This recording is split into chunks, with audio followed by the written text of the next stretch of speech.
দেশের পণ্য বাণিজ্যে ফের বড় ধরনের ঘাটতি দেখা দিয়েছে। বাংলাদেশ ব্যাংকের হালনাগাদ তথ্য অনুযায়ী চলতি অর্থবছরের জুলাই থেকে মার্চ পর্যন্ত ৯ মাসের বাণিজ্য ঘাটতি দাঁড়িয়েছে ১৯.17 বিলিয়ন ডলার। গত অর্থবছরে এই সময়ের তুলনায় এটি ২৪.14% বেশি। মূলত ডলার সংকটের কারণে বিগত সময়ে নেয়া আমদানি সাশ্রয়ী নীতি শিথিল হওয়া এবং রপ্তানি আয় কমে যাওয়াই এর প্রধান কারণ।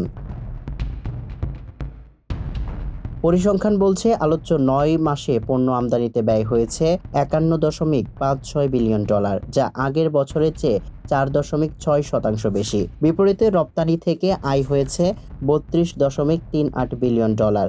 তবে উদ্বেগের বিষয় হলো, গত বছরে একই সময়ের তুলনায় রপ্তানি আয় কমেছে ৪.৪%।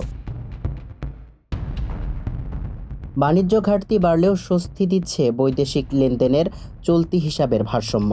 জুলাই মার্চ সময়ে এই সূচক ঘাটতি কমে ৩৯.৭০ কোটি ডলারে নেমেছে, যা ফেব্রুয়ারিতে ছিল ১০০ কোটি ডলার। অন্যদিকে বড় উদ্ধৃত বজায় রেখেছে আর্থিক হিসাবে। বাজেট সহায়তার ঋণের প্রদাহ ইতিবাচক থাকায় এ খাতে উদ্ধৃত দাঁড়িয়েছে ৩.৮১ বিলিয়ন ডলার।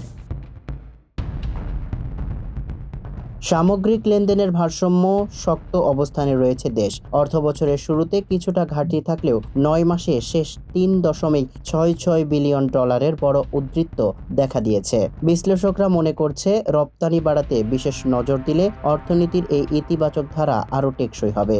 সামিউল ইসলাম, মানবকণ্ঠ।